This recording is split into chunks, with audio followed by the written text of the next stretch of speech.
Tujuan pendidikan Pancasila yaitu untuk menanamkan kesadaran akan pentingnya memahami nilai-nilai yang terkandung dalam Pancasila dan menerapkan nilai-nilai tersebut dalam kehidupan sehari-hari sebagai upaya membentuk karakter bangsa dan tidak menyimpang dari Pancasila.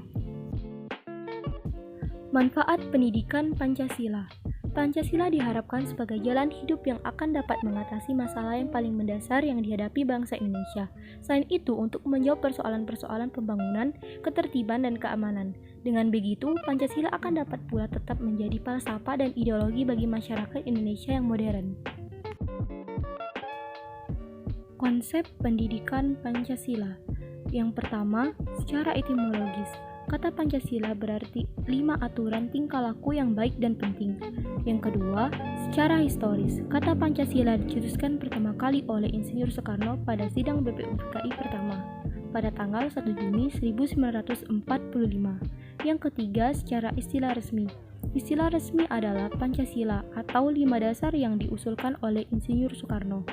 Yang keempat, secara yuridis.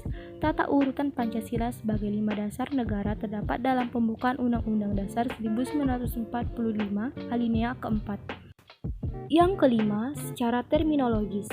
Rumusan Pancasila yang sah terdapat di Undang-Undang Dasar 1945, Tap MPR nomor 20/MPRS/1966 dan Impres nomor 12 tanggal 13 April 1968. Landasan pendidikan Pancasila. Yang pertama, landasan historis. Yang kedua, landasan yuridis. Yang ketiga, landasan kultural. Yang keempat, landasan filosofis. Dinamika pendidikan Pancasila. Yang pertama, awal kemerdekaan. Pembudayaan nilai-nilai Pancasila dilakukan dalam bentuk pidato para tokoh dan disiarkan melalui radio atau koran. Yang kedua, tahun 1960-an. Pendidikan Pancasila pada era ini dilakukan melalui buku yang diterbitkan oleh beberapa tokoh, seperti buku Manusia dan Masyarakat Baru Indonesia, Civic. 3. Tahun 1978 sampai 1985. Dibentuknya beberapa kebijakan sebagai pedoman pendidikan Pancasila. Salah satunya ketetapan MPR RI nomor 2/MPR/1978 tentang pedoman penghayatan dan pengamalan Pancasila P4 atau Eka Prasetya Pancakarsa. 4. Tahun 1998. Terjadinya peristiwa reformasi pada tahun 1998.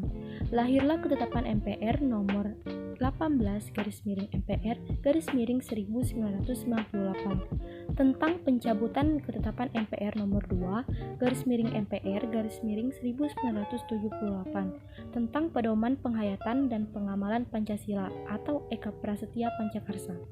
Dan yang terakhir, tahun 2011 sampai sekarang. Surat Edaran Direktorat Jenderal Pendidikan Tinggi nomor 914/E/T/2011 pada tanggal 30 Juni 2011 perihal penyelenggaraan pendidikan Pancasila sebagai mata kuliah di perguruan tinggi. Tantangan pendidikan Pancasila. Yang pertama, menentukan bentuk dan format agar mata kuliah pendidikan Pancasila dapat diselenggarakan di berbagai program studi dengan menarik dan efektif. Dan yang kedua, spesialisasi program studi yang makin tajam yang menyebabkan kurang tertariknya sebagian mahasiswa terhadap pendidikan Pancasila. Urgensi pendidikan Pancasila. Pancasila perlu dipelajari, didalami, dan dipahami secara benar, apalagi dengan terjadinya berbagai macam tindakan peristiwa-peristiwa yang berdampak terhadap keutuhan dan keberlangsungan hidup bangsa Indonesia, seperti berita, hoaks, provokasi, intoleran, ujaran kebencian, tindakan-tindakan pelanggaran etika dan moral. Penerapan Pancasila dalam kehidupan sehari-hari.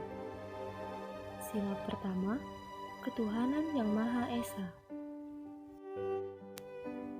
Percaya dan takwa kepada Tuhan yang Maha Esa, sesuai dengan agama dan kepercayaan masing-masing.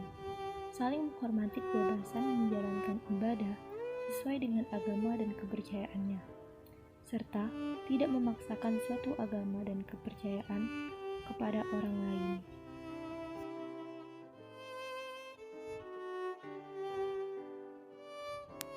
Sila kedua, kemanusiaan yang adil dan beradab. Mengembangkan sikap tenggang rasa, tidak semena-mena terhadap orang lain, serta menjunjung tinggi nilai-nilai kemanusiaan. Sila ketiga, Persatuan Indonesia.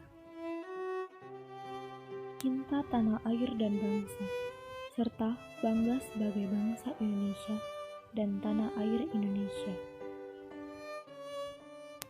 Sila keempat, kerakyatan yang dipimpin oleh hikmat kejaksanaan dalam permusyawaratan perwakilan. Musyawarah untuk mencapai mufakat diliputi oleh semangat kekeluargaan. Sila kelima, keadilan sosial bagi seluruh rakyat Indonesia. Mengembangkan perbuatan-perbuatan luhur yang mencerminkan sikap dan suasana kekeluargaan dan kegotong royongan.